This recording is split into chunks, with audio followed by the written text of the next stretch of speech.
यह साल 1856 की एक रात थी। आसमान में बिजली चमक रही थी और बादल गरज रहे थे। क्रोएशिया के एक गांव स्मिलियन में एक बच्चा पैदा हुआ, निकोल टेस्ला। सोच और जिद टेस्ला शुरू से ही दूसरों से अलग था। जहां आम बच्चे खेलकूद में मस्त रहते, वहीं वह घंटों आसमान में बिजली की चमक देखता और कहता, ये कोई इशारा है, कुदरत हमसे बात कर रही है। वह दुनिया को आम इंसानों की तरह नहीं देखता था। वह कहता, मेरी आंखों के सामने सिर्फ चीजें नहीं, उनके पीछे छुपे रहस्य नजर आते हैं। बचपन में ही उसमें ऐसी अद्भुत मानसिक क्षमताएं दिखने लगी कि लोग हैरान रह जाते। वह बिना कुछ लिखे अपने दिमाग में जटिल मशीनों के डिजाइन तैयार कर लेता।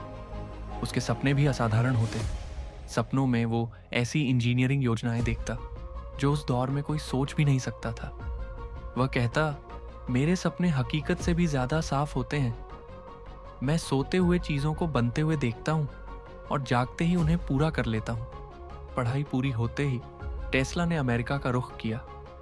उसका सपना था इंसानियत के लिए कुछ ऐसा करना जो हमेशा याद रखा जाए। न्यूयॉर्क में उसकी मुलाकात हुई थॉमस एडिसन से, जो उस वक्त पूरी दुनिया में मशहूर था। एडिसन ने उसे अपने साथ काम पर रखा, लेकिन जल्द ही टेस्ला को समझ आ गया कि एडिसन के लिए बिजली सिर्फ एक बिजनेस है, लेकिन टेस्ला के लिए यह पूरी कायनात का सबसे बड़ा रहस्य था। एडिसन डीसी करंट का समर्थक था, लेकिन टेस्ला ने ऐसी करंट की नींव रखी जो ज्यादा ताकतवर, सुरक्षित और सस्ता था। यहीं से दोनों के बीच जंग शुरू हुई। इतिहास में जिसे कहा गया वॉर ऑन करंट्स, टेस्ला का सपना था बिजली हर इंसान तक बिना किसी कीमत के पहुंचे, वो भी बिना किसी तार के। इसी सपने को सच करने के लिए उसने बनाया वार्डनक्लिफ टावर, एक ऐसा टावर जो पूरी दुनिया को वायरलेस बिजली दे सकता था। शुरू में मशहूर उद्योगपति जेपी मॉर्गन ने उसमें पैसा लगाया, लेकिन जब उसे एहसास हुआ कि अगर टेस्ला कामयाब हो गया तो दुनिया में बिजली मुफ्त हो जाएगी, उसने फंडिंग रोक दी। टेस्ला का सपना, उसका टावर अधूरा रह गया। लोगों ने कहा, यह आदमी पागल हो चुका है, दुनिया उसके सपनों के लायक नहीं है। 1900 की शुरुआत में अचानक टेस्ला की लैब में भीषण आग लग गई। उसके सारे प्रयोग, योजनाएं, डिजाइन और डायरियां सब जलकर राख हो गईं। कोई आज तक नहीं जान सका यह हादसा था या किसी ताकतवर हाथ की साजिश।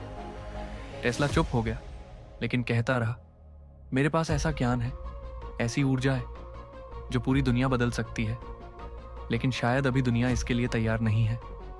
जीवन के अंतिम साल टेस्ला ने न्यूयॉर्क के एक होटल के कमरे में गुजारे। वह रोज कबूतरों को दाना डालता, उनसे बातें करता और धीरे धीरे दुनिया से कटता चला गया। वह कहता, इंसानों ने मुझे कभी नहीं समझा, ये परिंदे मेरा दुख समझते हैं। इसी दौरान उसने अमेरिकी सरकार को एक चिट्ठी लिखी जिसमें दावा किया, मैंने एक ऐसी ऊर्जा बना ली है, डेथ रे, जो किसी भी दुश्मन को पलक झपकते मिटा सकती है। दुनिया हमेशा के लिए युद्ध भूल जाएगी। लेकिन सरकार ने उस चिट्ठी पर चुप्पी साध ली। शायद डर गई, या शायद जानबूझकर उस रहस्य को छुपा लिया। 7 जनवरी 1943 को निकोला टेस्ला अपने कमरे में रहस्यमय हालत में मृत पाए गए। मरते ही अमेरिकी खुफिया एजेंसी FBI हरकत में आ गई। उसके कमरे की तलाशी ली गई और उसकी सारी डायरियां, प्रयोग और राज गायब कर दिए गए। क्या टेस्ला सच में इस दुनिया से चला गया? आज तक कोई नहीं जानता। टेस्ला के वो प्रयोग, वो योजनाएं कहाँ गईं? क्या डेथ रे सच था? क्या उसने वाकई ऐसी तकनीक बना ली थी जो वक्त से आगे थी?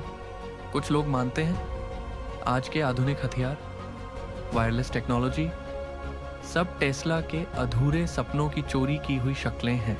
निकोला टेस्ला, वह शख्स जो दुनिया को मुफ्त ऊर्जा देना चाहता था, लेकिन दुनिया ने उसे पागल कहकर तन्हा मरने के लिए छोड़ दिया।